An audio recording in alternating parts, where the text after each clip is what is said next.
Alright, what's up class? Today in my presentation I'm going to be discussing the symbolic usage of swords and daggers that Kurosawa uses in his film Rashomon to illustrate the relationship between the West and Japan. And to move on to the first scene I'm going to use. For my analysis, I'm going to correlate Tajamaru and his sword to the West. I'm also going to correlate the traditional samurai and his sword with traditional Japan. And last but not least, I'm going to correlate the woman's dagger with post-World War II Japan. History shows us that Japan was a closed country for many centuries.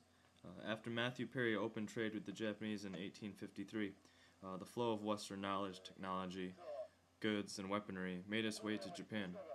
Kurosawa thus uses Tajamaru's foreign sword as a symbolic image for the West, and entices the samurai with hopes for more foreign goods. This Western desire will eventually lead to the samurai's death.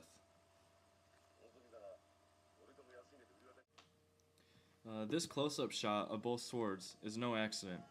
Kurosawa intentionally puts in perspective the initial hesitation of the traditional Japanese society to place trust in the open arms of the West.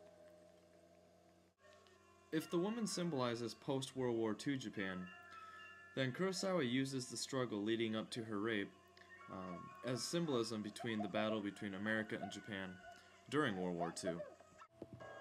Alright, I know we've all seen the rape scene like 100 times, but I can't help but correlate the moment when the woman's dagger slowly slips from her hands and stabs into the ground as direct symbolism of Japan losing the battle in World War II against America.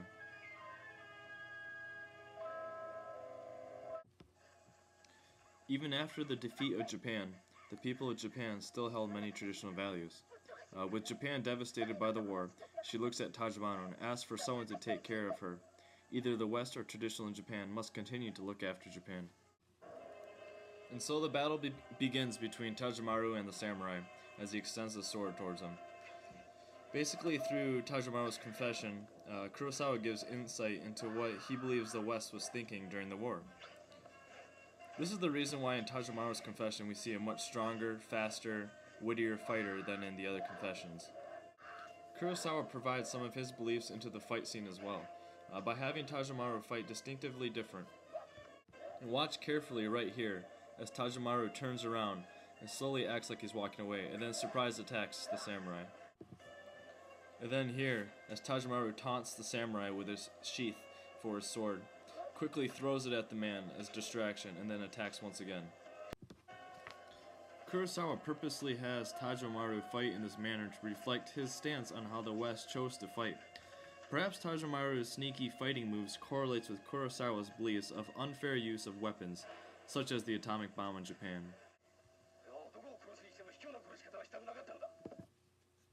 You probably couldn't hear the translation very well, but basically in Japanese, Tajamaru says, "Hikyou na kuroshikata wo shitanakatta."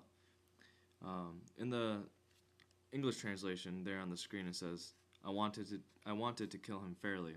But in actuality, this translation literally means, I didn't want to kill him unfairly.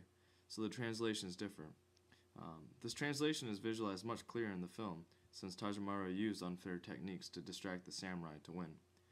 The Japanese script then reveals Kurosawa's true intention to the audience by symbolizing Tajamaru as an unfair fighter, implying perhaps Kurosawa's belief of America's unfair weaponry, like the atom bomb.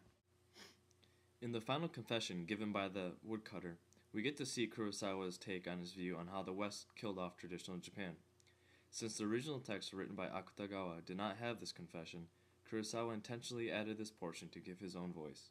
Let's see how he uses the sword and dagger in this last confession, which we are led to believe is the true confession. The dagger appears again, and the woman uses it to untie her husband.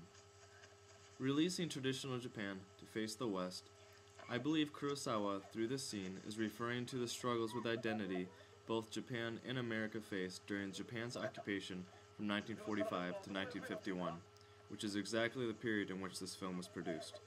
With Japan, I mean the woman in between both swords, Tajamaru and the samurai have a fairly pathetic battle. The power in each man's sword is extremely weak compared to the other, confession by Tajamaru. Kurosawa is symbolizing the lost samurai strength and all the valor attached to the tradition through the weak samurai. At the same time, Kurosawa sees America as too young and not experienced enough to handle the society and culture like Japan. After killing the samurai, Tajamaru tries to capture the woman, but she quickly runs away in his pathetic attempt to run, falling on the ground, useless. With no one actually winning the prize of the woman, Tajamaru stumbles away carrying both swords, and the fate of Japan is unknown. When this movie was produced, the next step for Japan after the war was extremely uncertain, and thus Kurosawa's cinematic imagery in the final confession ties closely with history. Finally, in the very last part of the film, we learn that the woodcutter has stolen the woman's dagger, aka Japan. Also, he now magically has a baby. Both dagger and baby in hand, the woodcutter walks away in sunlight and music. Clearly, Kurosawa is hoping for a new, hopeful future for Japan.